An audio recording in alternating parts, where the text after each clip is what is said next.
Hello, everyone, and welcome back to Catalyze Yourself. I'm Gayatri, and today we are stepping into a reflection that is present in all of our lives. It's the way we lead. Some of us hold roles that come with the word leader in its title.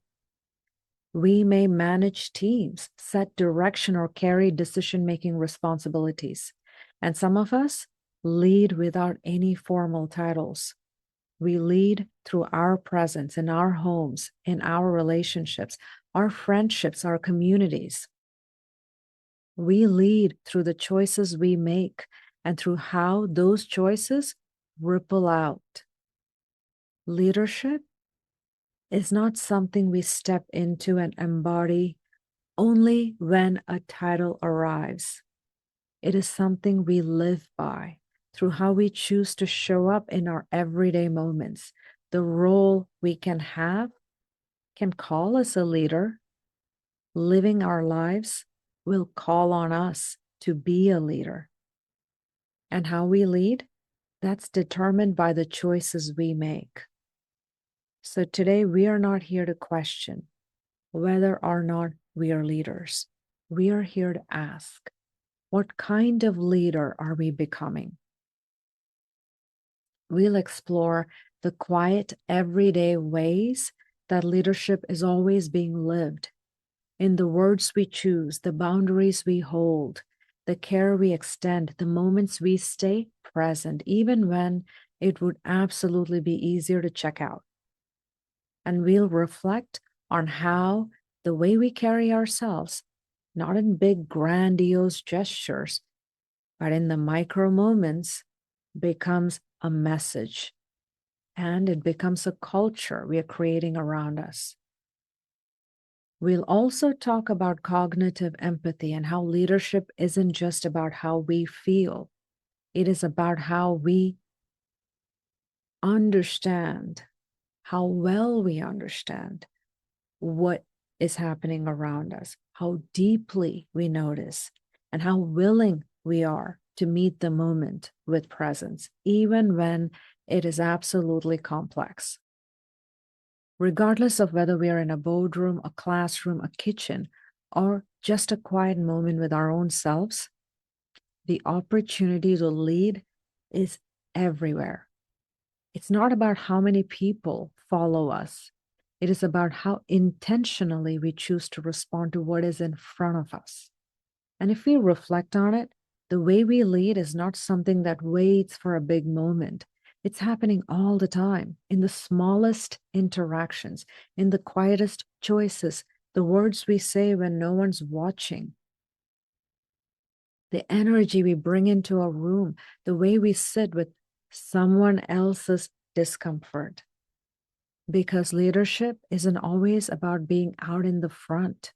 Often it is about how we hold space for ourselves, for others, for the tension that exists between what is and what we hope it can be. These are the micro moments where leadership lives, when we listen with full attention instead of formulating a response, when we pause before reacting, not because we don't feel it, but because we care about how we express how we feel. When we check in with ourselves before checking out of a difficult conversation, we are being present. When we choose not to respond from habit, we are moving in presence.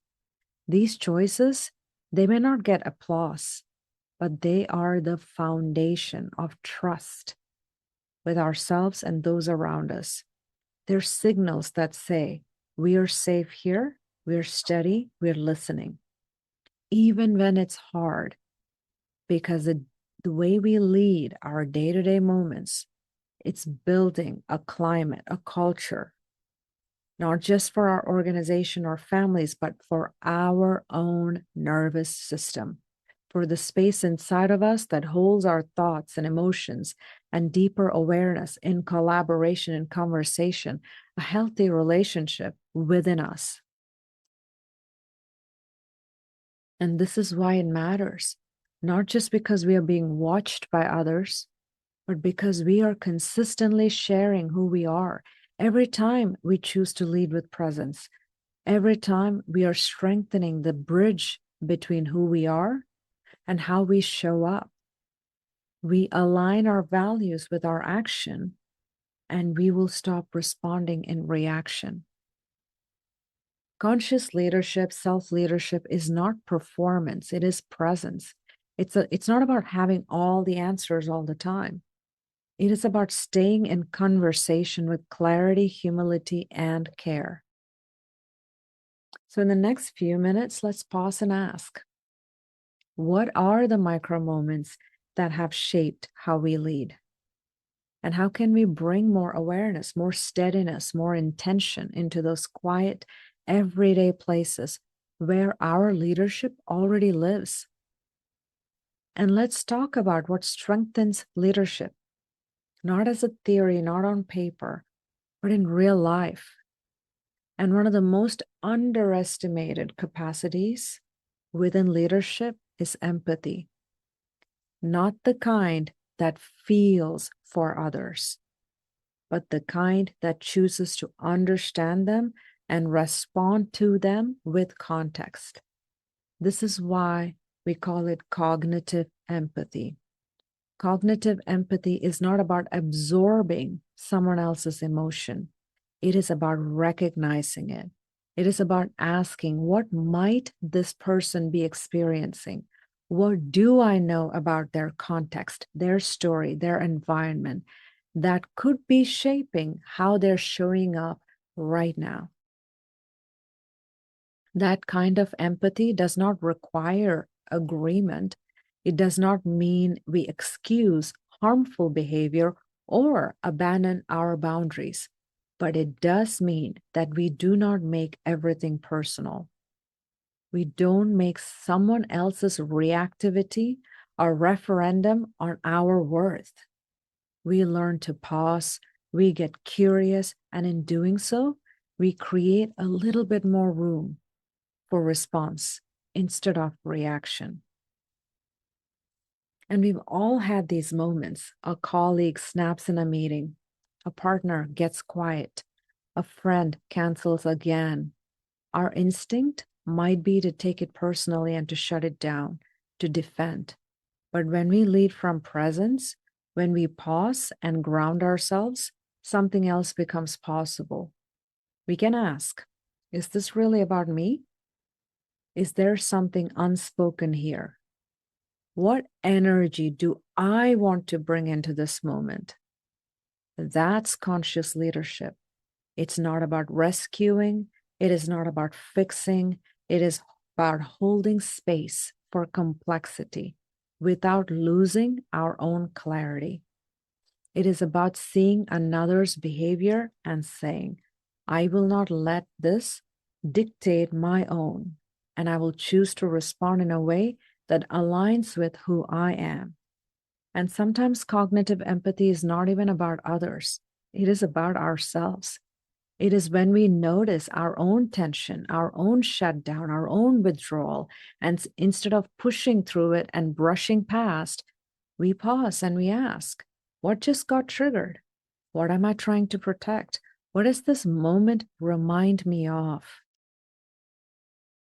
That's what makes our leadership whole. We are not outsourcing ourselves to other people's perceptions. We are anchoring it into our own practice and in our presence. And from there, from that internal integration, our external actions start to align. We speak differently. We lead differently, not because we're trying to get it right, but because we are trying to be real. And that kind of leadership, it is felt, even when it's unspoken. It does not need to be big or loud. It just needs to be true. And cognitive empathy, as powerful as it is, does not stand alone. It lives within a larger ecosystem, a way of being that we've been building together, the one that brings our full self in presence. We lead with self-awareness, where we begin to notice the difference between what is happening and the story we are telling about it. It's when we catch the subtle moment we flinch inwardly because something touched a deeper spot. It's not about overanalyzing, it is about witnessing ourselves with vulnerable honesty to say, that stirred something in me. I want to understand what, where, and why. And in that pause, we shift from autopilot to presence. We lead with self regulation when we hold space for what we feel without needing to explode or collapse or be dismissed. It is the quiet strength to let discomfort move through us without lashing out or shutting down. It is the breath we choose before responding. It is the steadiness we offer ourselves, not to appear calm, but to be with ourselves kindly, even when the moment is intense. It is remembering I can feel this and still choose how I move. We lead with self-inspiration when we stay connected to why we are here in the first place. When we remember we are anchored in, especially when things get loud or confusing or blurry or uncertain. We are no longer performing for the external reward. We are rooted in an internal compass, one that tells us, keep going, this is who you are. We lead with self-expression when we bring our truth into the room, not to convince, not to force, not to dominate, simply to connect. It is when we are able to say what matters, even if our voice is shaking. It's when we offer our presence through our tone, our posture, our language, and that presence signals it is safe to be real here. Self-expression isn't about volume. It's about integrity. It's the moment of inner clarity that something others can now see and feel. When we lead with self-reflection, when we choose to stay in relationship with our own growth in hindsight and in real time, it is the question we ask ourselves as we move through the day. Did I respond in a way that reflects who I want to be? Not to criticize, not to judge, not to be perfect, but to remain in alignment with our evolving self. Reflection is what turns awareness into integration. It is how presence becomes more than just moments, becomes who we are. And these 5 ways of choosing to be in the world is embodied in the SIRE model. Together, they create the kind of leadership that does not need a stage or a script. It simply needs presence, and that presence becomes that ripple that shapes everything that we touch. And so, if this is how we lead in our wholeness, then the question becomes, where does that leadership actually take space and shape? Not in the speeches, not in the performance reviews, not in the moments we plan for. It happens in the in-between, in the unscripted, the human everyday moments. It happens when we hold our breath for a split second and then exhale with intention. When we notice the tightening in our body, in our nervous system, our shoulders, and choose to release it instead of transferring it to someone else.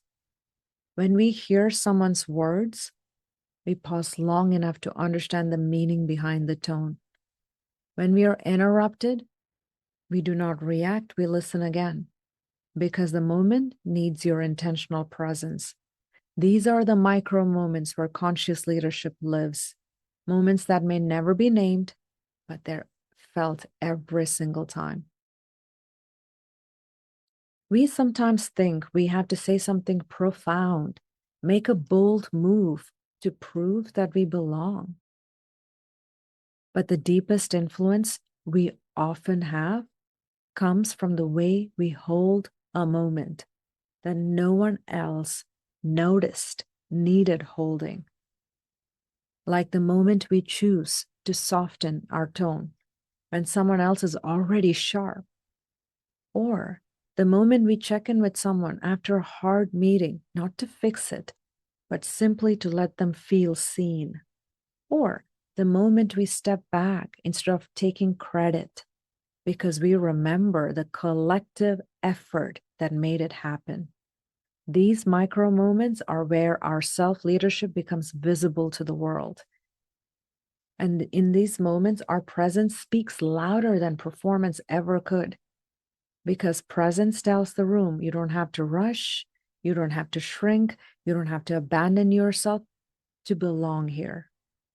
That's what makes these micro moments so powerful. They're so simple, not dramatic, and they're intentional, and they're decisive.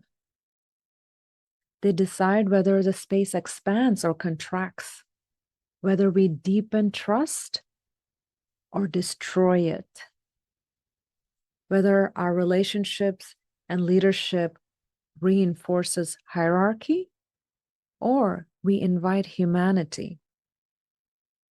And because these moments are small, they accumulate. They shape how people experience us, not just once, over time. And so when we wonder, am I leading in a meaningful way?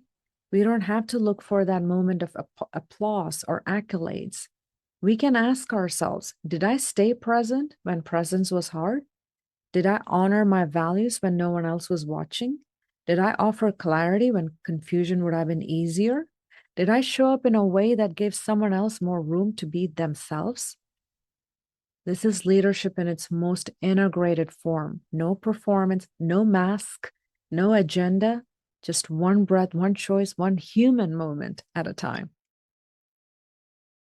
And now let's all ground all of this into everyday experiences, moments from real life where conscious leadership took shape in the smallest of ways and had the biggest of impact. This one executive I worked with was known for his decisiveness, sharp thinker. His 360 feedback confirmed that, but it also revealed something else. His tendency to speak early and often in meetings was unintentionally limiting his team's contributions. And his voice, absolutely respected, was filling the space before others had a chance to find theirs. He and I unpacked that together, not with judgment, not with criticism, curiosity, and his vulnerable honesty. And through the reflections, he began to notice it himself. The way the room would contract or shut down just a little when he jumped in. There was an urgency to him to just speak and give his thoughts. The way silence disappeared before ideas could take root. The impact was not malicious on his part. It was unintentional on his part. Regardless of any of that, it was still real. So he made one conscious shift. He would pause intentionally, deliberately, for a few seconds before speaking, long enough to let the room breathe, long enough to let others step in. And over time, that pause became his practice, a moment of presence, not just for himself, for his stakeholders and team. This did not mean he said less. He just led differently. And that difference was felt. What began with a feedback report became a shift in energy, a recalibration of leadership from urgency to intention. That's what conscious leadership looks like, not in theory, but in 5 seconds of silence that changed the culture of a room. Another client of mine, a mother with 2 teenagers, in our coaching would be feeling exhausted. The dynamics at her home were tense. Her daughter was pulling away, conversations were turning into conflicts. She was describing these moments as unpredictable. Any and every scenario was turning into a potential full blown out argument. So we slowed it down together. We explored what was really happening in those everyday moments. The feelings underneath, the daughter's withdrawal, the reactions rising within herself. And this repetition had created a pattern. And there was no space between their responses, their reactions, and stimuli of each other. So we continued to work on it, we reflected on it, and she recognized that if she made one shift, there could be a different outcome rather than the conflict that was repeating day after day. And one evening it did. Her daughter came home late again, and she felt the usual response rising: frustration, disappointment, the impulse to correct. But this time she paused, just a breath, just enough space to ask gently, "Is everything okay?" And in that moment, everything shifted. Her daughter's defensiveness dropped. She shared what she was going through, and they started having a conversation with presence. The parent didn't fix the situation. She didn't suppress her emotion. She simply led with self-regulation and intention. And what had once been a reactive loop became a moment of reconnection. That's everyday conscious leading, not a different role, a different response, one that starts with awareness and ripples outwards in real time. And as we hear these two examples that I shared, one was in a boardroom, one was in a home, one thing becomes clear. Conscious leadership is not limited by context. It is not reserved for certain settings or certain titles. It is shaped by presence, by our willingness to notice what's unfolding within us and how that's impacting the space around us. So let's pause here just for a breath and gently wonder, where in our day are we being invited to lead through clarity? What small movement keeps repeating, asking us to show up a little bit differently? Where is there that space, even if it is a small one, to choose alignment over autopilot? Because those moments, they matter. Not because they're dramatic, because they are your life. They are the ones that begin to reshape how we experience the world, how we experience ourselves, and how we contribute quietly, steadily to the environment we are part of.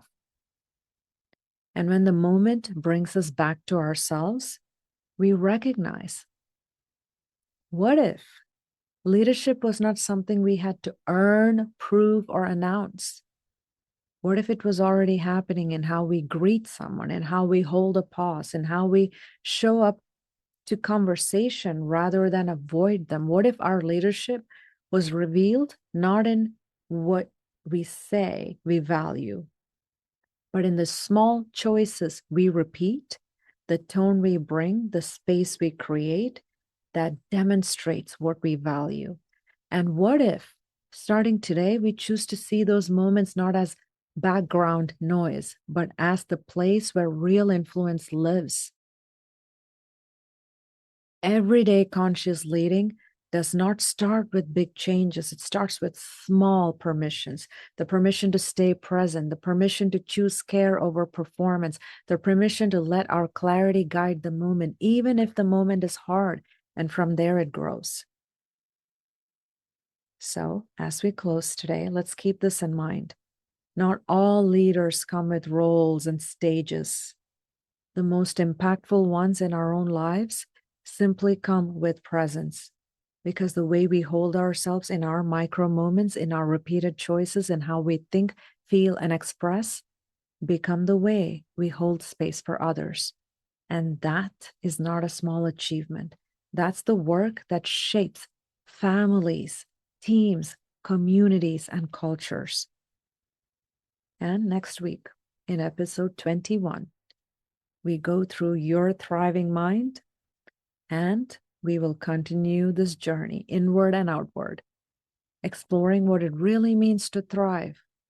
We'll talk about thriving not as a constant achievement, but a state of inner vitality, one that honors our cognition, our emotion, and our consciousness, and the one that we get to define on our own terms. Thank you for being here with me today. I am Gayatri, and I'm grateful for the time we share in this space. And until next time, keep choosing with presence, keep noticing your micro moments, and keep leading yourself one intention, one awareness, one real life moment at a time.